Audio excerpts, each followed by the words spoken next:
बंदी छोड़ सतगुरु रामपाल जी परमेश्वर जी की जय हो।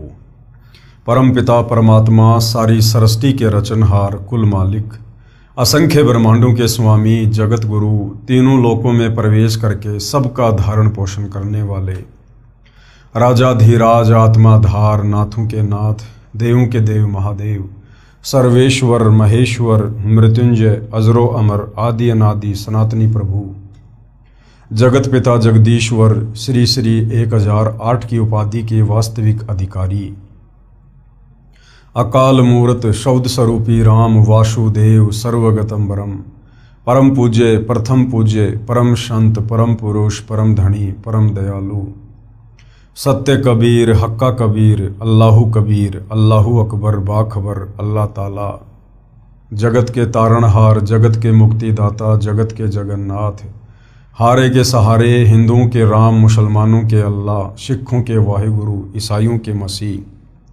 दया के सागर दया निधि करुणा के सागर करुणा निधि स्वयंभू परिभू संकट मोचन कष्टहरण मंगल करण दुख भंजन अविगत कबीर निर्विकार निर्विषम परमात्मा अलय अलेख सतगुरु आदि अनादि सतगुरु असली मर्यादा पुरुषोत्तम असली राम असली कृष्ण असली घनश्याम असली मुरारी राजाओं के राजा महाराजाओं के महाराजा शहंशाहों के शहंशाह सम्राटों के सम्राट भगवानों के भगवान अल्लाहों के अल्लाह प्रभुओं के प्रभु मसीहाओं के मसीह सच्चे वाहिगुरु बाबाओं के बाबा पीरों के पीर सेठों के सेठ जगत सेठ सावड़सा सेठ सर्वगुण संपन्न अनंत कोटि कलाओं के स्वामी अनंत कोटि ब्रह्मांडों के नायक योगियों में महायोगी ध्यानियों में महाध्यानी सिद्धों में परम सिद्ध ज्ञानियों में तत्व ज्ञानी ब्रह्म ज्ञानी महाज्ञानी परम ज्ञानी सर्वश्रेष्ठ ज्ञानी विज्ञानी युवा कबीर समर्थ कबीर असमवात अमित ओजा सच्चे रहनुमा करीम अल्लाह सुभान अल्लाह दुनिया के अंतिम पैगंबर 8 सितंबर 1951 से गांव धनाना जिला सोनीपत हरियाणा भारतवर्ष की पावन भूमि पे प्रकट रियल कल की भगवान श्री नारायण साकार हरि श्री बाबा साहिब नूर अनंत परमात्मा सच्चे दरवेश सच्चे बाखबर संत श्रोमणी शहंशाह संसार परम पूज्य परमेश्वर सतगुरु रामपाल जी परमेश्वर जी के चरण कमल में आप और हम सभी भाई बहनों का अनंत कोटि दंडवत प्रणाम। सत्साई भाई और बहनों, बहुत बड़ी दया बहुत बड़ी मेहर पूज्य गुरुदेव भगवान की परमेश्वर रामपाल जी की जिनके शुभ आशीर्वाद से विशेष आशीर्वाद से उन्हीं के सत्संगों के संग्रह के ऊपर बन चुकी पवित्र आध्यात्मिक पुस्तक कबीर बड़ा या कृष्ण के ऊपर वीडियो बनाने की श्रृंखला जारी है। इसी श्रृंखला में आज हमारा ये 25वें नंबर का वीडियो है। इस पवित्र पुस्तक के प्रत्येक वीडियो से हिंदू समाज से जुड़े उन भाई बहनों को अध्यात्म को लेकर भक्ति और भगवान को लेकर शास्त्र अनुकूल साधना को लेकर वो तमाम जानकारियां घर बैठे उपलब्ध हो रही हैं, जो जानकारी हमारे नादान धर्मगुरु तत्व ज्ञान के अभाव से हमें उपलब्ध नहीं करवा पाए। क्योंकि ये पवित्र पुस्तक कबीर बड़ा या कृष्ण हिंदुओं के चारों वेद पवित्र गीता जी और पुराणों के ज्ञान से मिश्रित है। ये पवित्र पुस्तक समस्त सदग्रंथों का निष्कर्ष निकाल कर लिखी गई है। यदि आपने धैर्यपूर्वक रुचि लेकर निष्पक्ष होकर इस पवित्र पुस्तक कबीर बड़ा या कृष्ण को पूरा पढ़ लिया या जो वीडियो बन रहे हैं वो वीडियो देख लिए, तो अंत में आप जी सोचने पर मजबूर हो जाएंगे और आप परम पूज्य परमेश्वर सतगुरु रामपाल जी से नाम दीक्षा लेंगे ही लेंगे, क्योंकि आपको सच्चाई का पता चल जाएगा। क्या सच्चाई कि ये मनुष्य जन्म कितना अनमोल है, कितना कीमती है। 184 योनियों का कष्ट भोगने के बाद परमात्मा हमें एक मनुष्य जन्म देता है, स्त्री या पुरुष का, और ये मनुष्य जन्म सिर्फ और सिर्फ तत्वदर्शी संत की पहचान करके जो पवित्र गीता जी अध्याय 15 श्लोक नंबर 1 से 4 में लिखी हुई है, उनसे उपदेश प्राप्त करके आजीवन उनकी शरण में रहकर मर्यादा में रहकर शास्त्र अनुकूल साधना करके पूर्ण मोक्ष प्राप्त करने के लिए मिलता है। उसके बाद भाई और बहनों, आप अपने इस अनमोल मनुष्य जन्म को बर्बाद नहीं करोगे और तुरंत आप परम पूज्य सतगुरु रामपाल जी से उपदेश लेकर आत्म कल्याण के मार्ग में आगे बढ़ोगे। तो भाई और बहनों, इस पवित्र पुस्तक पर हमारा जो विषय चल रहा है वो है जनता की अदालत। और जनता की अदालत में जनता को ही जज बनाया गया है, क्योंकि वर्तमान में जनता शिक्षित है, एजुकेटेड है और अपने पवित्र सदग्रंथों को अपनी आंखों से देखकर निर्णय कर सकती है कि वास्तव में शास्त्र अनुकूल साधना क्या है और शास्त्र विरुद्ध साधना क्या है। मुकदमा है कबीर बड़ा या कृष्ण, यानी सबसे बड़ा भगवान कौन।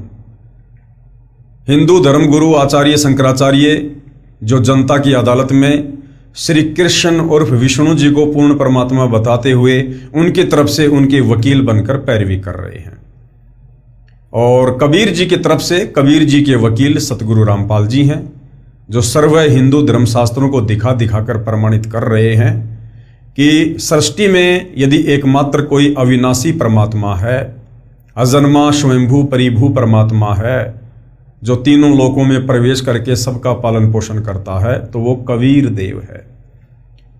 इसके अलावा श्री कृष्ण उर्फ विष्णु या ब्रह्मा जी, शंकर जी, ये सब नाशवान हैं, अविनाशी नहीं हैं।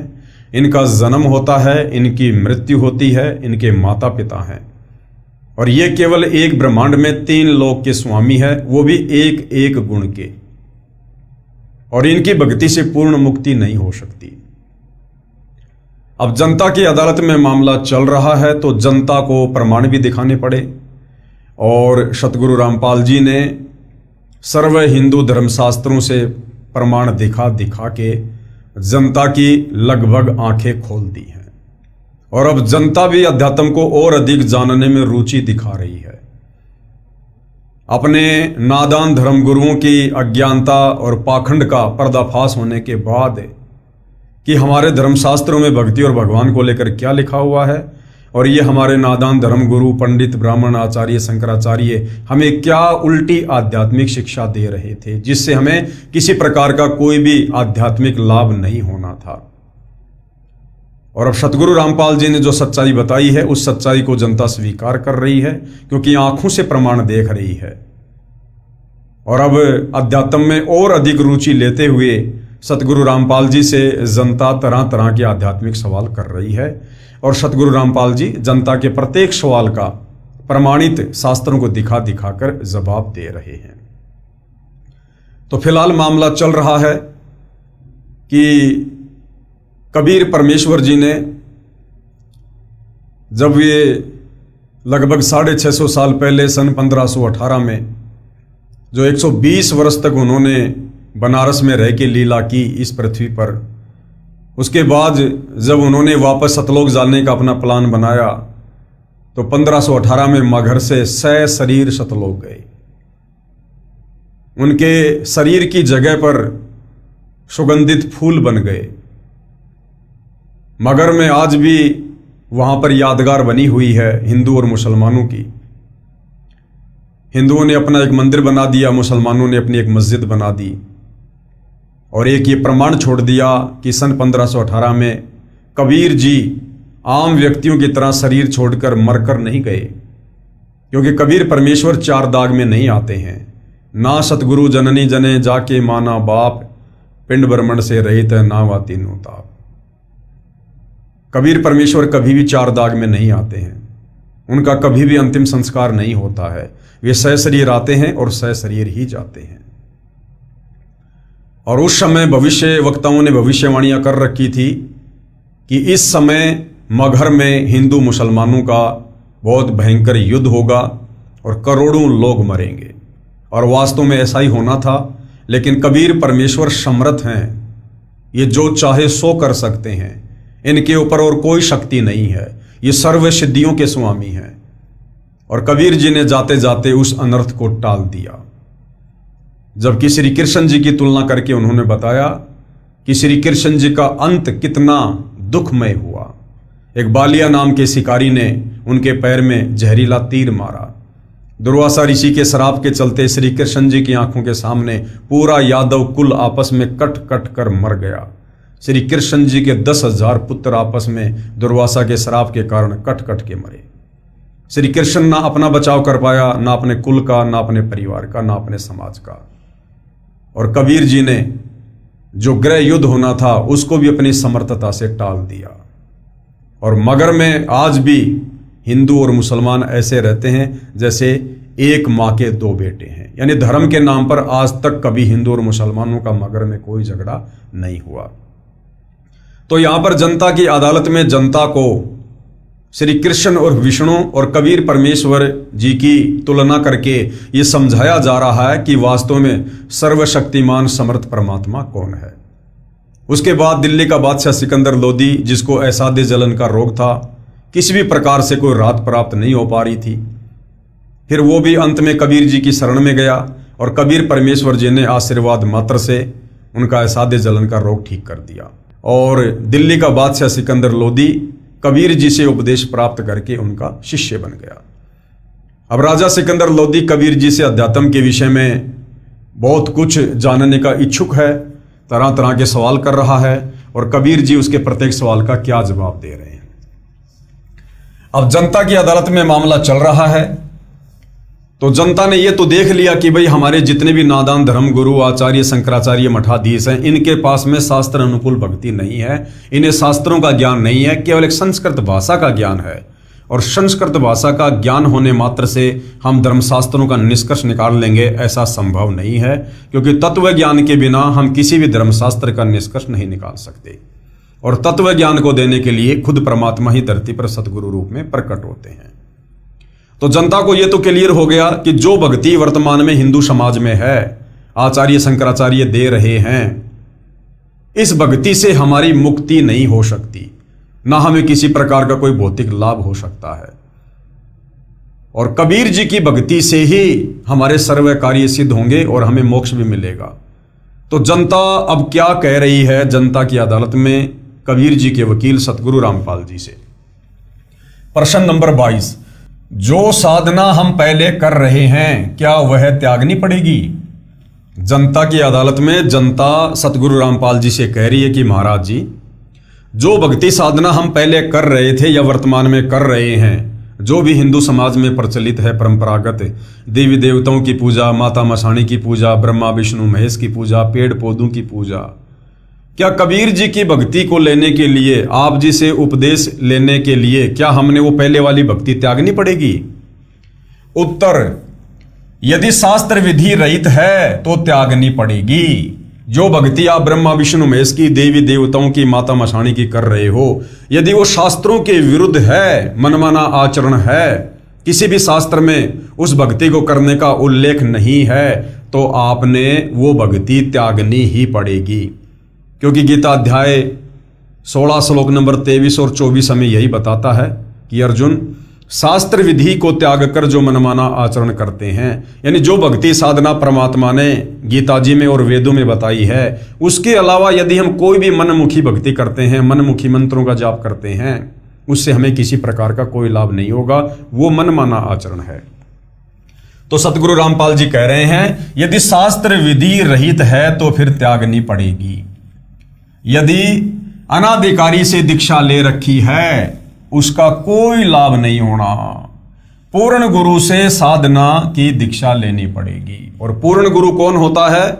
पूर्ण गुरु खुद कबीर भगवान ही होता है, जो तत्वदर्शी संत के रूप में धरती पर प्रकट होते हैं। और वर्तमान में इस पृथ्वी पर पूर्ण गुरु तत्वदर्शी संत सतगुरु रामपाल जी हैं।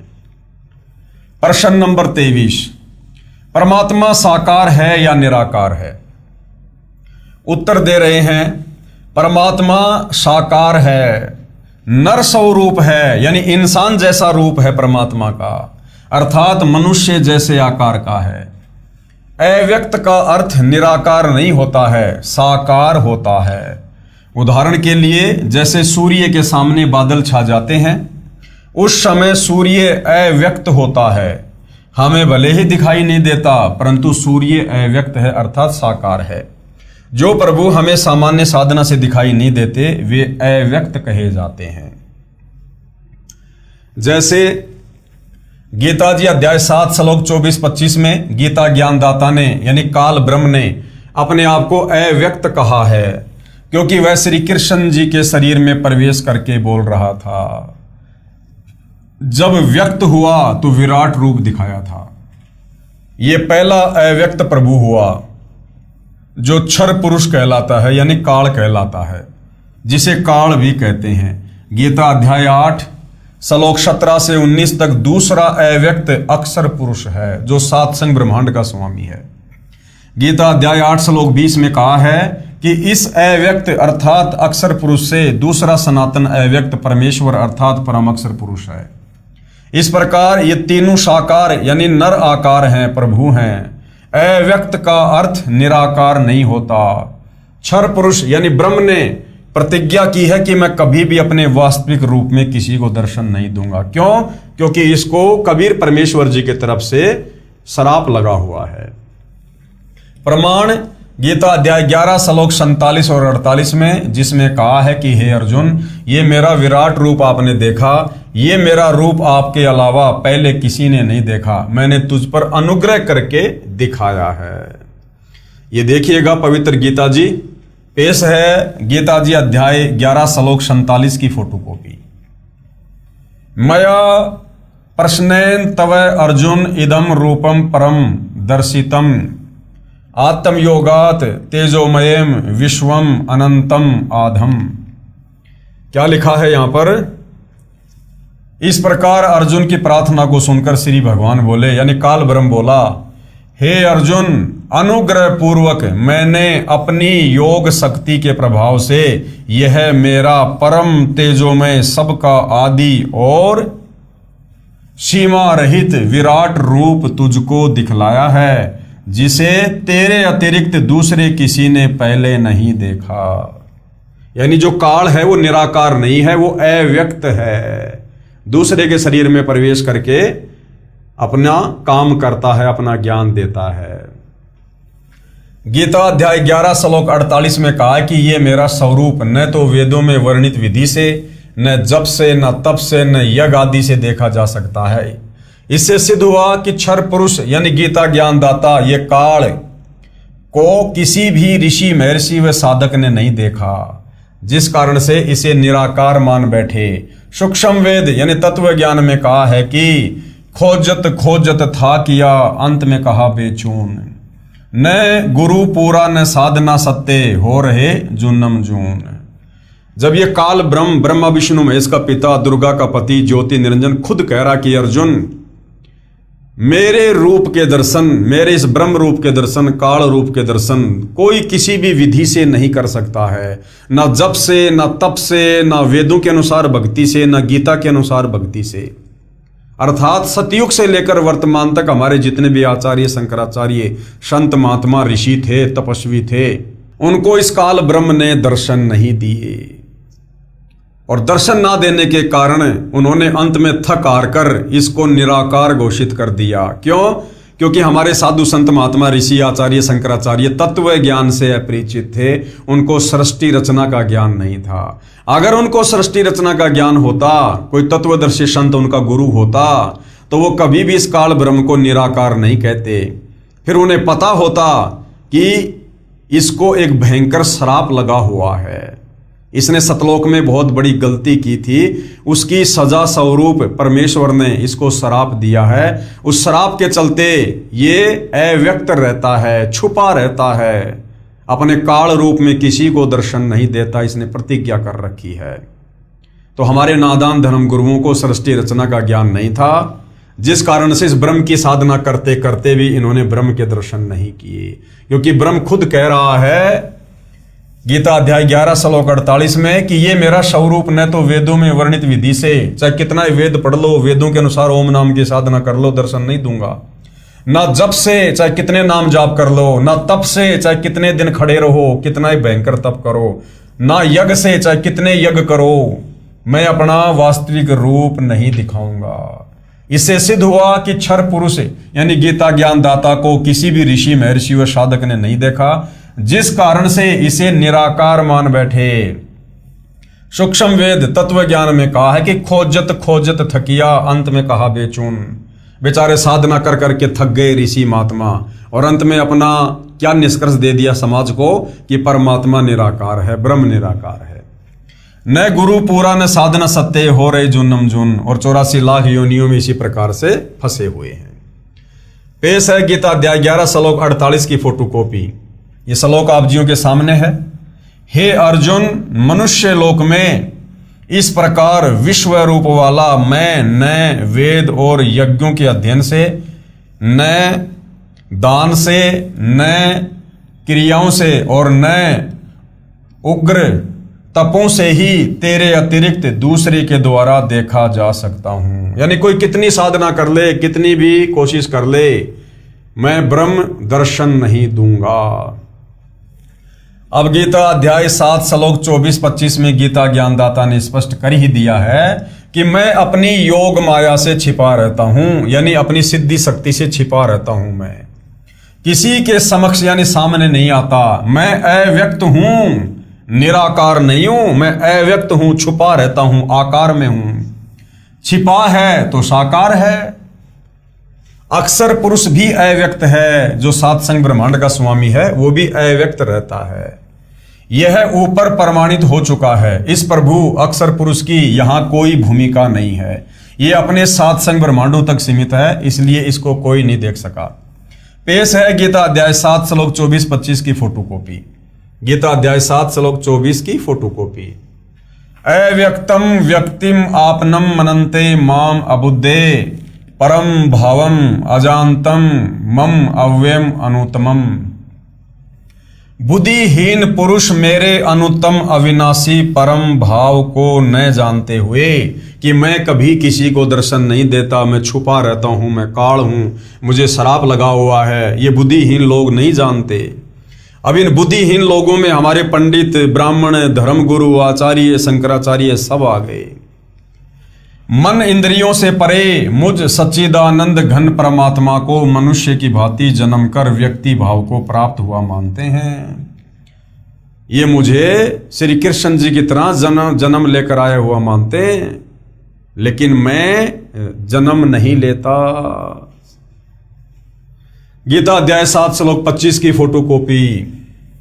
अपनी योग माया से छिपा हुआ, यानी मैं छिपा हुआ रहता हूं। अब जो छिपा हुआ है इसका मतलब साकार है। मैं यानी ब्रह्म काल सबके प्रत्यक्ष यानी सामने नहीं होता, इसलिए यह अज्ञानी जन समुदाय मुझ जन्म रहित अविनाशी परमेश्वर को नहीं जानता, अर्थात मुझको जन्मने मरने वाला समझता है। परम अक्षर पुरुष यानी कबीर देव, कबीर परमात्मा, इस प्रभु की सर्व ब्रह्मांडों में भूमिका है। ये परमात्मा जब चाहे किसी भी ब्रह्मांड में आ सकते हैं, जा सकते हैं। ये काल के किस ब्रह्मांड में आ जाते हैं, अक्षर पुरुष के सात्संग ब्रह्मांडों में चले जाते हैं। ऊपर के चारों अजरो अमर अविनाशी लोकों में भ्रमण करते रहते हैं, क्योंकि ये सारी सृष्टि के मालिक हैं। ये सत्यलोक में रहते हैं, जो काल लोक 21 ब्रह्मांड से 16 संकोश दूर है। एक कोश लगभग 3 किलोमीटर का होता है। इसकी प्राप्ति की साधना वेदों, चारों वेदों में वर्णित नहीं है। कबीर परमेश्वर को प्राप्त करने की साधना, सतलोक जाने का मार्ग इन चारों वेदों में नहीं है। वो कंप्लीट मार्ग बताने के लिए खुद कबीर परमात्मा तत्वदर्शी संत के रूप में आते हैं, जिस कारण से इस प्रभु को कोई नहीं देख सका। जब ये प्रभु परम अक्षर ब्रह्म यानी कबीर देव पृथ्वी पर सशरीर प्रकट होता है तो कोई इन्हें पहचान नहीं पाता।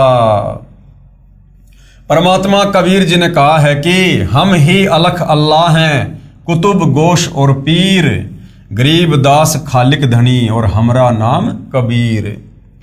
हम पूर्ण परमात्मा हैं, हम ही पीर अर्थात सत्य ज्ञान देने वाले सतगुरु हैं। सर्व सृष्टि का मालिक भी मैं ही हूं, मेरा नाम कबीर है। परंतु सर्व साधकों, ऋषियों, महर्षियों ने यही ज्ञान दृढ़ कर रखा होता है कि परमात्मा तो निराकार है, क्योंकि हमारे इन नादान धर्म गुरुओं ने ब्रह्म की साधना करते करते अंत में समाज को ये निष्कर्ष निकाल के दे दिया कि परमात्मा निराकार है, और सदियों से यही रट्टा लगाते हुए आ रहे हैं। और जब वो कबीर परमात्मा धरती पर सशरीर प्रकट होता है मनुष्य रूप में अपने तेजोमय शरीर को हल्का करके, तो हम तो पहले से ही अज्ञान वाली चश्मा अपनी आंखों पर लगाए हुए हैं नादान धर्मगुरुओं के कहने पर। और जब वो भगवान आकर कहता है कि मैं भगवान हूं, मैं परमात्मा हूं, तो हम उसकी बातों पर यकीन नहीं करते, क्योंकि हम परमात्मा को निराकार मान चुके होते हैं। और कहते हैं कि वो देखा नहीं जा सकता। ये पृथ्वी पर विचरने वाला जुलाहा धानक कबीर एक कवि कैसे परम अक्षर ब्रह्म हो सकता है? उसका समाधान इस प्रकार है। विश्व में कोई भी परमात्मा चाहने वाला बुद्धिमान व्यक्ति चारों वेदों यानी ऋग्वेद, यजुर्वेद, सामवेद तथा अथर्ववेद को गलत नहीं मानता। यानी वेदों को सभी लोग सत्य मानते हैं। वर्तमान में आर्य समाज के प्रवर्तक महर्षि दयानंद को वेदों का पूर्ण विद्वान माना जाता रहा है। इनका भी यह कहना है कि परमात्मा निराकार है। आर्य समाज और महर्षि दयानंद वेदों के ज्ञान को सत्य मानते हैं। इन्होंने स्वयं ही वेदों का हिंदी अनुवाद किया है, जिसमें स्पष्ट लिखा है कि परमात्मा ऊपर के लोक में रहता है। अब रहता है तो भाई साकार भी है, नराकार भी है। वहां से गति करके यानी चलकर सशरीर पृथ्वी पर आता है। अच्छी आत्माओं को मिलता है, उनको यथार्थ भक्ति का ज्ञान सुनाता है। परमात्मा तत्व ज्ञान अपने मुख कमल से उच्चारण करके लोकोक्तियों, साखियों, शब्दों, दोहों तथा चौपाइयों के रूप में पदों द्वारा बोलता है, जिस कारण से प्रसिद्ध कवि की उपाधि भी प्राप्त करता है। कवियों की तरह आचरण करता हुआ पृथ्वी के ऊपर विचरण करता रहता है। भक्ति के गुप्त मंत्रों का आविष्कार करके साधकों को बताता है और भक्ति करने के लिए प्रेरणा करता है, सत्संग सुना सुना के। प्रमाण देखिए वेदों के निम्न मंत्रों की फोटोकॉपियां इस पुस्तक के पेज नंबर 314 पर। ऋग्वेद मंडल 9 सूक्त 86 मंत्र 26 और 27। ऋग्वेद मंडल 9 सूक्त 82 मंत्र 1 और 2। ऋग्वेद मंडल 9 सूक्त 96 मंत्र 16 से 20। ऋग्वेद मंडल 9 सूक्त 94 मंत्र 1। ऋग्वेद मंडल 9 सूक्त 95 मंत्र 2। ऋग्वेद मंडल 9 सूक्त 54 मंत्र 3। ऋग्वेद मंडल 9 सूक्त 20 मंत्र 1 और भी अनेकों वेद मंत्रों में उपरोक्त प्रमाण है। क्या प्रमाण है? कि परमात्मा मनुष्य जैसा नर आकार में है, नराकार है। श्रीमद् भगवद गीता अध्याय 4 श्लोक 32 तथा 34 में भी प्रमाण है। गीता ज्ञानदाता ने यानी काल ब्रह्म ने बताया कि हे अर्जुन, परम अक्षर ब्रह्म यानी कबीर देव अपने मुख कमल से तत्व ज्ञान बोलकर बताता है। उस सच्चिदानंद घन ब्रह्म की वाणी में यज्ञों अर्थात धार्मिक अनुष्ठानों की जानकारी विस्तार से कही गई है। उसको जानकर सर्व पापों से मुक्त हो जाएगा। फिर गीता अध्याय 4 श्लोक 34 में क्या कहा है कि उस ज्ञान को, जो ज्ञान कबीर परमात्मा खुद धरती पर प्रकट होकर अपने मुख कमल से वाणियों द्वारा उच्चारण करके बोलता है, उस ज्ञान को तू तत्वदर्शी संतों के पास जाकर समझ। यानी गीता ज्ञानदाता काल ब्रह्म कह रहा है कि वो ज्ञान मेरे पास भी नहीं है, वो तत्व ज्ञान अर्जुन मुझे भी पता नहीं है। उस ज्ञान को तू तत्वदर्शी संतों के पास जाकर समझ। उनको दंडवत प्रणाम करके विनय पूर्वक प्रश्न करने से वे तत्वदर्शी संत तुझे तत्व ज्ञान का उपदेश करेंगे। ये प्रमाण आपको बताए। और विशेष बात यह है कि गीता चारों वेदों का सारांश है। इसमें सांकेतिक ज्ञान ज्यादा है। यह भी स्पष्ट हुआ कि तत्व ज्ञान गीता से भी भिन्न है, क्योंकि गीता जी में परमेश्वर की कंप्लीट जानकारी नहीं है। क्योंकि गीता का ज्ञान कौन दे रहा है? काल ब्रह्म, 21 ब्रह्मांड का स्वामी। अब इस काल से ज्यादा तो विद्वान कोई 21 ब्रह्मांड का प्राणी हो नहीं सकता। और वो 21 ब्रह्मांड का स्वामी काल ब्रह्म भी गीता का ज्ञान देते समय श्री कृष्ण जी के शरीर में प्रवेश करके कह रहा है अध्याय 4 श्लोक 34 में कि अर्जुन, मुझे भी पूरी जानकारी सृष्टि रचना की नहीं है, अध्यात्म की नहीं है। उसके लिए तू किसी तत्वदर्शी संत की शरण में जा। इसका मतलब गीता जी में उस पूर्ण ब्रह्म परमेश्वर परम अक्षर ब्रह्म की साधना का कंप्लीट ज्ञान नहीं है। वो तत्वदर्शी संत बताएगा। वह केवल तत्वदर्शी संत ही जानते हैं, जिनको परम अक्षर ब्रह्म स्वयं धरती पर प्रकट होकर बताते हैं। कबीर बड़ा या कृष्ण अध्याय नंबर 2, जनता की अदालत में जो मामला चल रहा है, अब उसका अध्याय नंबर 2 शुरू हो जाता है। और क्या है? किसने देखा परमेश्वर? कि भाई उस परम अक्षर ब्रह्म को, कबीर देव को, सारी सृष्टि के मालिक को, सच्चिदानंद घन ब्रह्म को, जिसको साकार परमात्मा बताया गया है, मनुष्य दृश्य बताया गया है, उस परमेश्वर को किसने देखा है? प्रश्न नंबर 24, किन किन पुण्यात्मा महात्माओं को परमात्मा यानी कबीर परमेश्वर परम अक्षर ब्रह्म मिले हैं?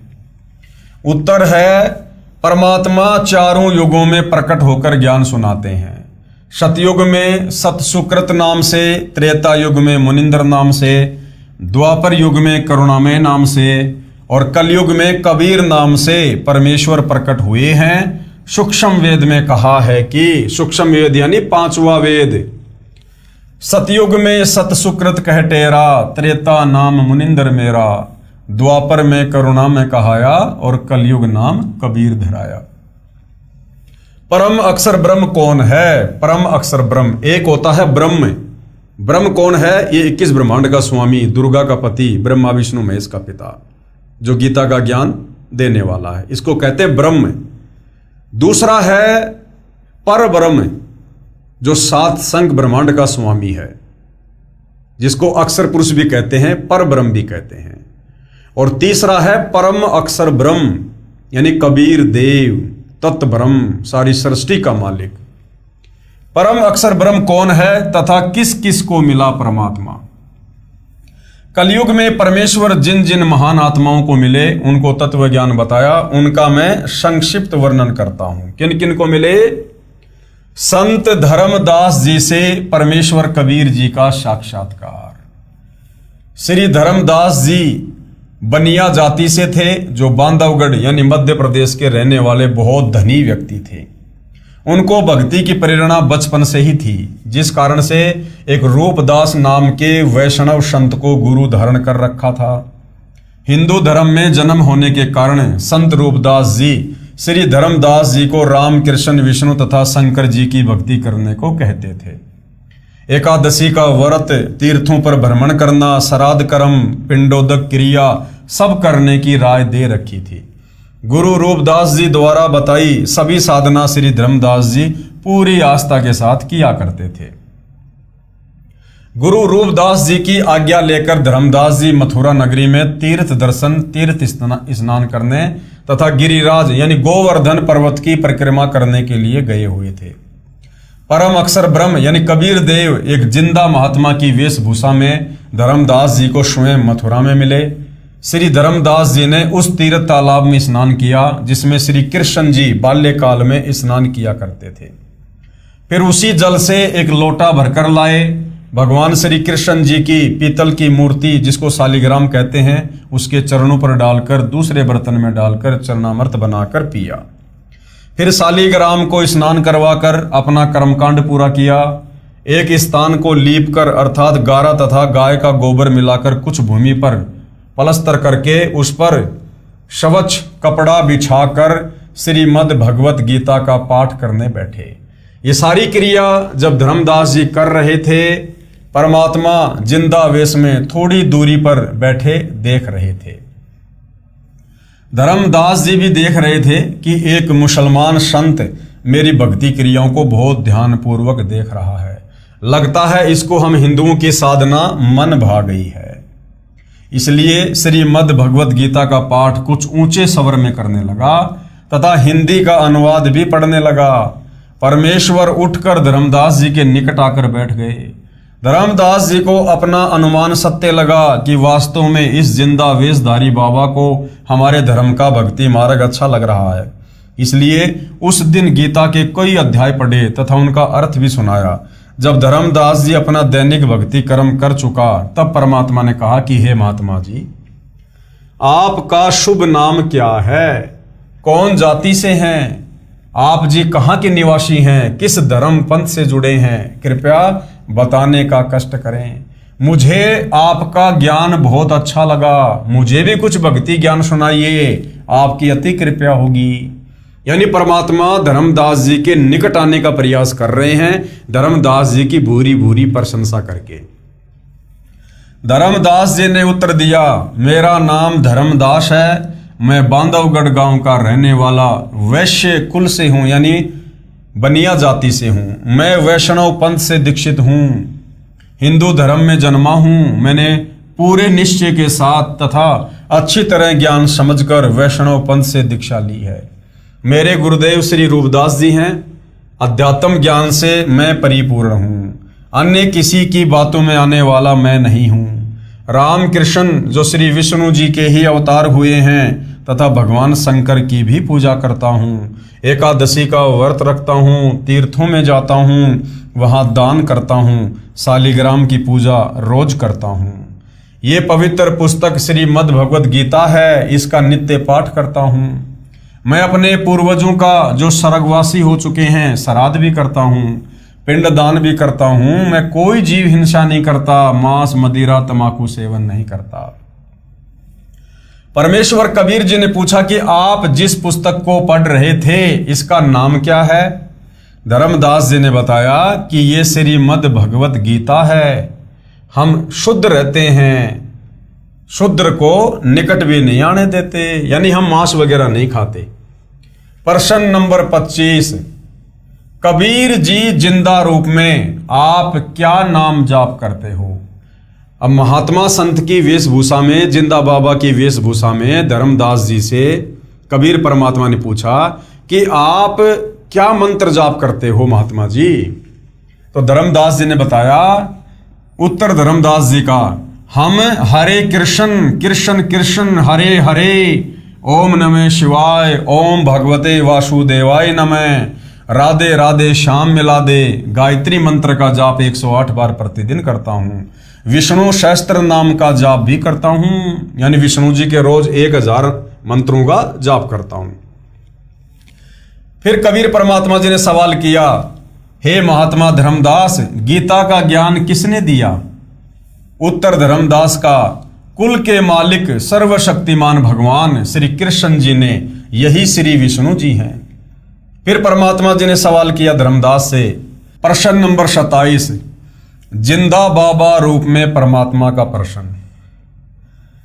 आप जी के पूज्य देव श्री कृष्ण अर्थात श्री विष्णु हैं, उनका बताया भक्ति ज्ञान गीता शास्त्र है।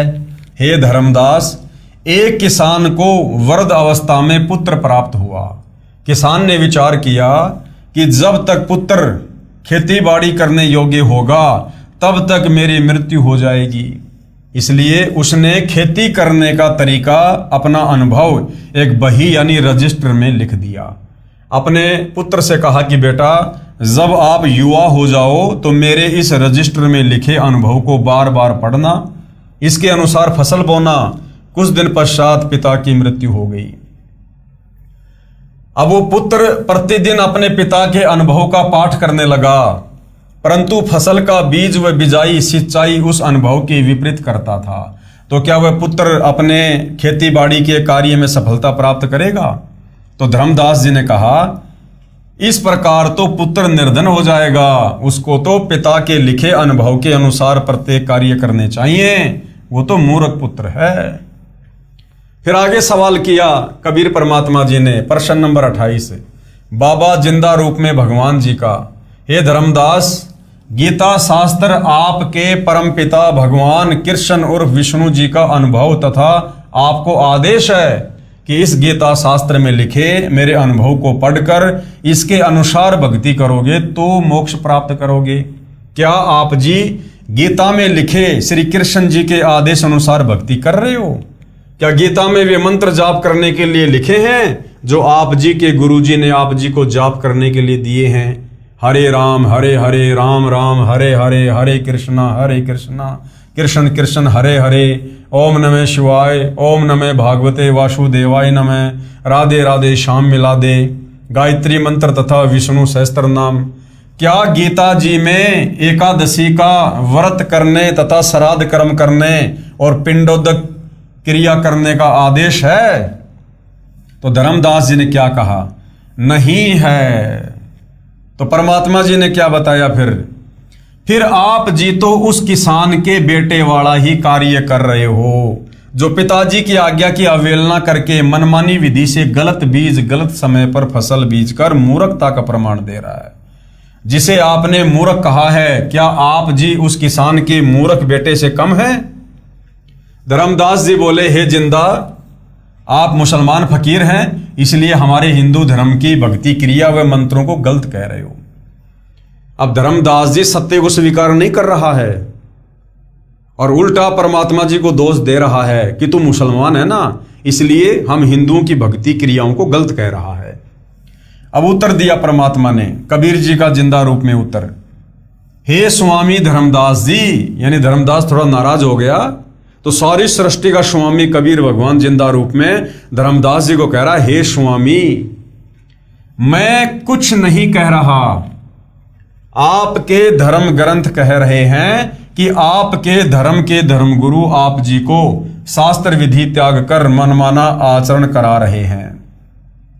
जो आपकी गीता के अध्याय 16 श्लोक 23-24 में भी कहा है कि हे अर्जुन, जो साधक यानी भगत शास्त्र विधि को त्याग कर, यानी जो भक्ति जो नाम गीता और वेदों में नहीं है उसको त्याग कर जो मनमाना आचरण करता है, अर्थात मनमाने मंत्र जाप करता है, मनमाने श्राद्ध कर्म व पिंडोदक कर्म व व्रत आदि करता है, उसको न तो कोई सिद्धि प्राप्त हो सकती है, न सुख ही प्राप्त होगा और न ही गति अर्थात मुक्ति मिलेगी।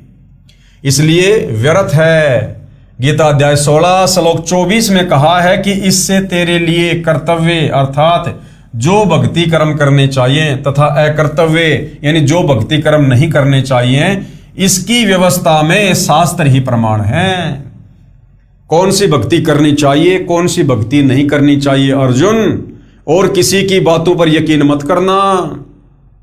धर्मशास्त्र क्या कह रहे हैं, शास्त्र ही प्रमाण है इस बात का। गीता और वेद क्या कह रहे हैं, किस भक्ति को करने के लिए कह रहे हैं, किन मंत्रों का जाप करने के लिए कह रहे हैं, शास्त्र ही प्रमाण है। अन्य किसी की मनमानी बातों का शिकार मत होना। उन शास्त्रों में बताए भक्ति कर्म को करने से ही लाभ होगा। धर्मदास जी ने कहा, हे जिंदा तू अपनी जुबान बंद कर ले, मुझसे और नहीं सुना जाता। जिंदा रूप में प्रकट परमेश्वर ने कहा, हे वैष्णव महात्मा धर्मदास जी, सत्य इतनी कड़वी होती है जितना नीम, परंतु रोगी को कड़वी औषधि न चाहते हुए भी सेवन करनी चाहिए, उसी में उसका हित है। यदि आप नाराज होते हो तो मैं चला। इतना कहकर परमात्मा जिंदा रूपधारी अंतर ध्यान हो गए। धर्मदास को बहुत आश्चर्य हुआ तथा सोचने लगा कि ये कोई सामान्य संत नहीं था, ये पूर्ण विद्वान सिद्ध पुरुष लगता है। मुसलमान होकर हिंदू शास्त्रों का पूर्ण ज्ञान है, ये कोई देव हो सकता है। धर्मदास जी अंदर से मान रहे थे कि मैं गीता शास्त्र के विरुद्ध साधना कर रहा हूं, परंतु अभिमानवश स्वीकार नहीं कर रहे थे। जब परमात्मा अंतर्ध्यान हो गए तो पूर्ण रूप से टूट गए कि मेरी भक्ति गीता के विरुद्ध है, मैं भगवान की आज्ञा की अवहेलना कर रहा हूं। मेरे गुरु श्री रूपदास जी को भी वास्तविक भक्ति विधि का ज्ञान नहीं है। अब तो इस भक्ति को करना न करना बराबर है, व्यर्थ है। बहुत दुखी मन से इधर उधर देखने लगा तथा अंदर से हृदय से पुकार करने लगा कि मैं कैसा ना समझ हूं। सर्व सत्य देख कर भी एक परमात्मा तुल्य महात्मा को अपनी नासमझी तथा हट के कारण खो दिया है। हे परमात्मा, एक बार वही संत फिर मिले तो मैं अपना हट छोड़कर नम्र भाव से सर्व ज्ञान समझूंगा। दिन में कई बार हृदय से पुकार करके रात्रि में सो गया। सारी रात्रि करवट लेता रहा, सोचता रहा, हे परमात्मा ये क्या हुआ। सर्व साधना शास्त्र विरुद्ध कर रहा हूं। उस फरिश्ते ने मेरी आंखें खोल दी। मेरी आयु 60 वर्ष हो चुकी है। अब पता नहीं वह देव जिंदा रूपी पुनः मिलेगा कि नहीं। प्रातः काल वक्त से उठा, पहले खाना बनाने लगा। उस दिन भक्ति की कोई क्रिया नहीं की। पहले दिन जंगल से कुछ लकड़ियां तोड़कर रखी थी, उनको चूल्हे में जलाकर भोजन बनाने लगा। एक लकड़ी मोटी थी, वह बीचों बीच थोती थी, उसमें अनेकों चींटियां थी। जब वह लकड़ी जलते जलते छोटी रह गई तब उसका पिछला हिस्सा धर्मदास जी को दिखाई दिया तो देखा उस लकड़ी के अंतिम भाग में कुछ तरल पानी सा जल रहा है। चींटियां निकलने की कोशिश कर रही थी, वे उस तरल पदार्थ में गिरकर जलकर मर रही थी। कुछ अगले हिस्से में अग्नि से जलकर मर रही थी। धर्मदास जी ने विचार किया, ये लकड़ी बहुत जल चुकी है, इसमें अनेकों चींटियां जलकर भस्म हो गई हैं। उसी समय अग्नि बुझा दी। विचार करने लगा कि इस पाप युक्त भोजन को मैं नहीं खाऊंगा, किसी साधु संत को खिलाकर मैं उपवास रखूंगा, इससे मेरे पाप कम हो जाएंगे। ये विचार करके सर्व भोजन एक थाल में रखकर साधु की खोज में चल पड़ा। परमेश्वर कबीर जी ने अन्य वेशभूषा बनाई जो हिंदू संत की होती है। एक पेड़ के नीचे बैठ गए। धर्मदास जी ने साधु को देखा, उनके सामने भोजन का थाल रखकर कहा कि हे महात्मा जी, भोजन खाओ। साधु रूप में परमात्मा ने कहा कि लाओ धर्मदास, भूख लगी है। अपने नाम से संबोधन सुनकर धर्मदास को आश्रित हुआ, परंतु अधिक ध्यान नहीं दिया। साधु रूप में विराजमान परमात्मा ने अपने लोटे से कुछ जल हाथ में लिया तथा कुछ वाणी अपने मुख से उच्चारण करके भोजन पर जल छिड़क दिया।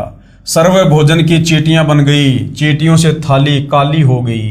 चींटियां अपने अंडों को मुख में लेकर थाली से बाहर निकलने की कोशिश करने लगी। परमात्मा भी उसी जिंदा महात्मा के रूप में हो गए जो पहले दिन धर्मदास जी को मिले थे। तब कहा कि हे धर्मदास वैष्णव संत, आप बता रहे थे कि हम कोई जीव हिंसा नहीं करते।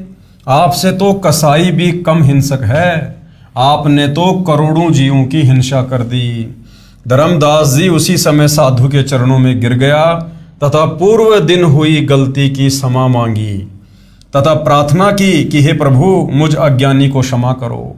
मैं कहीं का नहीं रहा, क्योंकि पहले वाली साधना पूर्ण रूप से शास्त्र विरुद्ध है, उसे करने का कोई लाभ नहीं। ये आप जी ने गीता से ही प्रमाणित कर दिया। शास्त्र अनुकूल साधना किससे मिले ये आप ही बता सकते हैं। मैं आपसे पूर्ण आध्यात्मिक ज्ञान सुनने का इच्छुक हूं। कृपया मुझ किंकर पर दया करके मुझे वह ज्ञान सुनाएं जिससे मेरा मोक्ष हो सके।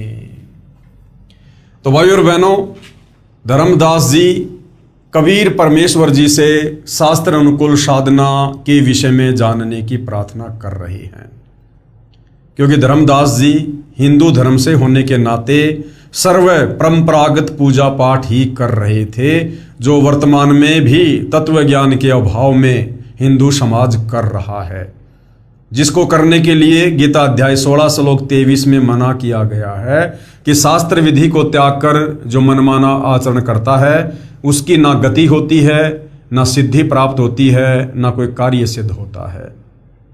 तो कबीर परमेश्वर जी धर्मदास जी को किस प्रकार से शास्त्र अनुकूल साधना के विषय में बताएंगे और किस धर्मशास्त्र का हवाला देंगे, ताकि धर्मदास की बुद्धि सेट हो और उन्हें अच्छे से अपने ही धर्मशास्त्रों में वर्णित शास्त्र अनुकूल साधना का ज्ञान हो। तो भाइयों और बहनों, इस विषय में हम कल चर्चा करेंगे। तब तक पूज्य गुरुदेव भगवान हम सबको आज्ञा दे, आशीर्वाद दे, सद्बुद्धि दे, मार्गदर्शन करे। बंदी छोड़ सतगुरु रामपाल जी परमेश्वर जी की जय हो।